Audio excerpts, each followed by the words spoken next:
was a beautiful morning on the island of Sodor. Thomas the Tank Engine's blue paint sparkled in the sunshine as he puffed happily along his branch line with Annie and Clarabelle. He was feeling very pleased with himself.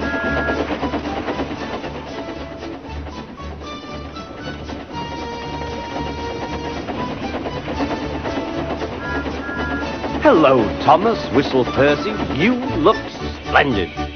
"Yes, indeed," boasted Thomas. "Blue is the only proper color for an engine." "Oh, I don't know. I like my brown paint," said Toby. "I've always been green. I wouldn't want to be any other color either," added Percy. Well, anyway, huffed Thomas, "blue is the only color for a really useful engine. Everyone knows that."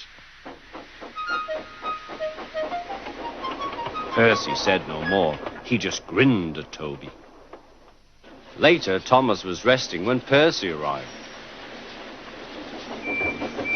A large hopper was loading his trucks full of coal. Thomas was still being cheeky. "Careful," he warned. "Watch out with those silly trucks."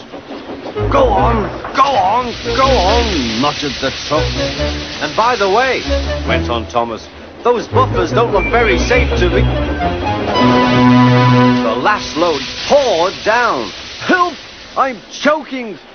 cried Thomas. "Get me out!" Percy was worried, but he couldn't help laughing. Thomas's smart blue paint was covered in coal dust from smoke box to bunker. "Ha ha!" chuckled Percy. "You don't look really useful now, Thomas. You look really disgraceful." "I'm not disgraceful," choked Thomas. "You did that on purpose. Get me out."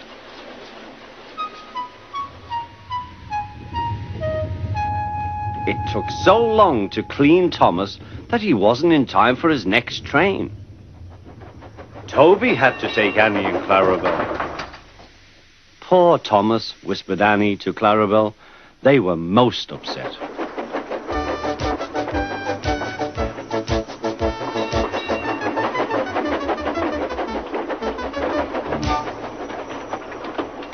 Thomas was grumpy in the shed that night.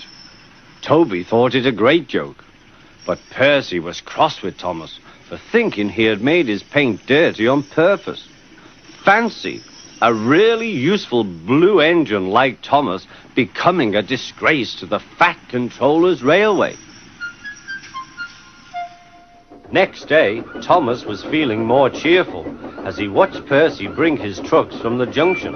The trucks were heavy and Percy was tired.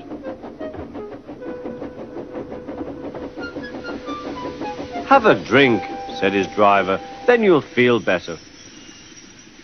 The water column stood at the end of the siding with the unsafe buffers. Suddenly, Percy found that he couldn't stop. The buffers didn't stop him either. "Oh!" wailed Percy. "Help!" The buffers were broken and Percy was wheel-deep in coal. It was time for Thomas to leave. He had seen everything. "Now Percy has learned his lesson too," he chuckled to himself.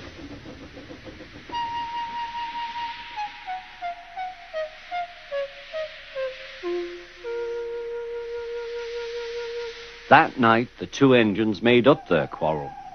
"I didn't cause your accident on purpose, Thomas," whispered Percy.